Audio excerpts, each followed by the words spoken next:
दोस्तों, मन्नू भंडारी जी का अभी हाल ही में निधन हुआ। ये हिंदी साहित्य में एक बहुत बड़ा नाम था इनका, और नई कहानी आंदोलन के लिए एक बहुत ही सुप्रसिद्ध नाम था इनका। नई कहानी आंदोलन में ये बहुत ज़्यादा उभर के इनकी रचनाएं सामने आईं। और हालांकि ये नई कहानी आंदोलन से संबंधित थी, लेकिन जब आप इनका साहित्य पढ़ेंगे, जब इनकी आप छोटी छोटी रचनाओं को पढ़ेंगे, तो आप ये पाएंगे कि इनमें जटिलता नहीं है। मतलब मैंने अभी हाल ही में इनकी एक कहानी का संकलन पढ़ा। इनकी जो कहानियाँ थीं, वो मतलब ऐसी कहानियाँ होती थी कि आप जैसे अगर आप हिंदी साहित्य में जो नई कहानी आंदोलन है और इनके समकालीन जो अन्य रचनाकार लिख रहे थे, इवन जो इनके पति थे राजेंद्र यादव जी, उनकी भी रचनाएं अगर हम पढ़ते हैं तो बहुत ज़्यादा वो उसमें जटिलता है। लेकिन मन्नू जी ऐसा लिखते थे कि उसमें हमें जटिलता नहीं दिखती थी। भाषा की इनकी सरलता थी, लेकिन वो बहुत गूढ़ भाव को, एक जैसे कहते हैं कि जो एक मानव मन का जो अंदर एक कह सकते कि उसकी जो पूरी आंतरिक भावनाएं हैं, आंतरिक जो संघर्ष है, और नैतिकता का जो क्वेश्चन है, नैतिकता के जो प्रश्न है, वो सारी चीज़ें इतनी ज़्यादा सरलता से सामने लग देती थी कि वो स्वाभाविक लगता था। मतलब बातें वो जटिल कहती थी, लेकिन जो उनका जो लिखने का तरीका था वो बहुत सरल था। यानी हर पर्सन उससे रिलेट कर पाएगा। इवन इनकी जो एक कहानी है यही सच है, उस पर बहुत प्रसिद्ध मूवी भी बनी है, रजनीगंधा। और इसके अलावा मैंने जो इनकी पहली कहानी जब पढ़ी थी, अपने एमए के सिलेबस में पढ़ी थी, त्रिशंकु इनकी कहानी मैंने पढ़ी थी। और त्रिशंकु कहानी जो थी, इसमें एक पीढ़ी संघर्ष को दिखाया है। कैसे कि जैसे एक जो माँ बाप होते हैं, वो अपने बच्चे को वो सोचते हैं कि हमें बड़ा ही दबाया गया है, हमें बड़ा ही इस तरह से रखा गया है कि आज़ादी नहीं दी गई है। लेकिन हम अपनी जो पीढ़ी होगी, अपने जो बच्चे होंगे, उनको हम बहुत आज़ादी देंगे। वो अपने बारे में एक आज़ाद पेरेंट्स होने की सोच रखते हैं। लेकिन जब उनकी बच्ची को प्रेम होता है, तो वो वापस से वो वैसा ही व्यवहार करते हैं जैसा उनके माता पिता किया करते थे। तो कहीं ना कहीं ये चीज़, ये एक संघर्ष हमारे जीवन में भी है, हमें देखने को मिलता है। इसी तरह से इनकी जो और कहानियाँ हैं, उनमें जो जो पात्र होते थे ना, वो सारे पात्र ऐसे होते थे कि एक बहुत ही मतलब साधारण पात्र, मतलब एक ऐसा नहीं था कि बहुत हाई क्लास सोसाइटी से आने वाले इनके स्त्री पात्र होंगे, वो चीज़ नहीं थी। मतलब एक साधारण चीज़ें दिखती हैं। जैसे इनकी एक कहानी अकेली है। अकेली जो कहानी है, उसमें एक गांव की महिला है, और वो जो है, उनको इस बात की उम्मीद होती है कि उनको मतलब उनको ऐसा होता है कि उनको उनको बुलाया जाएगा शादी में, और वो नहीं बुलाया जाएगा, नहीं बुलाया जाता है एक्चुअल में। और मतलब उनको ऐसा लगता है कि सब लोग क्योंकि वो अकेले रहती हैं, तो जो गांव के जो संबंध होते हैं ना, उन्हीं संबंधों से वो उनको मतलब एक तृप्ति मिलती है, उनको एक खुशी मिलती है। बट जब उनको नहीं बुलाया जाता है उस सम्मेलन में, उस जो विवाह समारोह होता है, तो जो मतलब इस पूरे सीन को बहुत ही खूबसूरती से दिखाया है।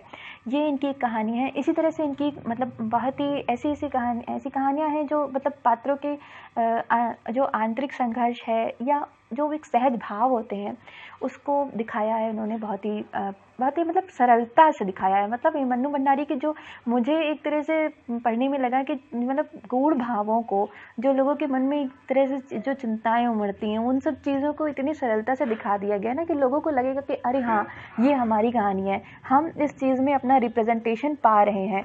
तो सबसे बड़ी सफलता मुझे लगता है कि एक लेखक के लिए यही होती है, और यही हिंदी साहित्य में कॉन्ट्रीब्यूशन रहा है मन्नू भंडारी जी का।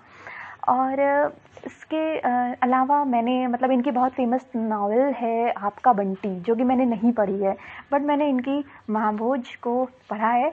और उसमें मैंने ये पाया कि मतलब जो एक राजनीतिक जीवन का संघर्ष होता है, मतलब एक तरह से पॉलिटिक्स और सोसाइटी, उस चीज़ों को उन चीज़ों को बहुत ही और जो एक कह सकते हैं कि समाज की जो दिक्कत होती है, उसको बहुत ज़्यादा असलियत में इतना ज़्यादा दिखाया है। कैरेक्टर्स को उस तरह से दिखाया है कि उनकी जो चारित्रिक जितनी भी मतलब काला और क्योंकि असली ज़िंदगी में भी, राजनीतिक जीवन में ऐसे चरित्र होते हैं जो कि ग्रे होते हैं, तो उस दास साहब के रूप में वैसे ग्रे चरित्र को दिखाया है। तो एक तरह से जो मतलब इनका जो चरित्र गढ़ने का तरीका है वो काफ़ी ज़्यादा मतलब बहुत ही मुझे वो भी बहुत अच्छा उनका लगा वो उपन्यास। और हालाँकि ये जो इनके ज़्यादातर उपन्यास हैं या जिनकी जो रचनाएँ हैं वो इनकी मतलब एक मानव मन की आंतरिक संघर्ष पे, उसके रिश्ते में कैसी चीज़ें आ रही हैं, उसके जीवन में मतलब एक तरह से मानसिक जगत पे ज़्यादा बेस्ड हैं। लेकिन जो ये उपन्यास है इसमें ये खुद लिखती हैं कि जब ऐसा नहीं है कि क्योंकि इस समय बहुत सारे रचनाकार इसी तरह की रचनाएँ कर रहे थे। तो जब इन्होंने महाभोज लिखा तो ये अपने को बताती है, इसमें इसकी भूमिका में ये लिखती हैं कि जब घर में आग लगी हो तो हम केवल अपने बारे में नहीं सोच सकते हैं।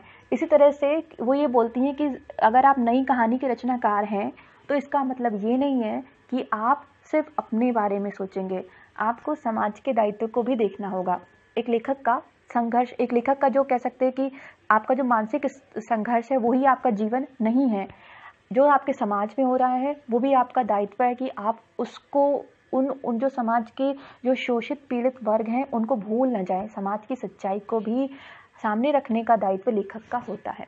तो कहीं न कहीं ये उस पीढ़ी को रिप्रेजेंट करने वाली एक कह सकते हैं कि आखिरी रचनाकार, मतलब आखिरी रचनाकार नहीं कही, मतलब वो पीढ़ी जो कि ऐसी पीढ़ी थी जो या तो किसी मनुष्य के मन की सहज भावनाओं को सामने रख दे या जो समाज में हो रहा है उसको रिप्रेजेंट करे। ऐसा ही हमारा साहित्य हुआ करता था, साहित्य का ये दायित्व था पहले तक। लेकिन आज के दौर में जब सब कुछ कमर्शियलाइज़ हो गया है, चीज़ें इतनी कमर्शियलाइज़ हो गई हैं और लोगों को लगता है कि जो हमारा लेखक है ना, लेखन होना है वो एक ग्लैमरस टाइप का करियर है और हमें मतलब अधिक से अधिक उससे पैसा मिलने वाला है, बेस्ट सेलर ऑथर बनना है।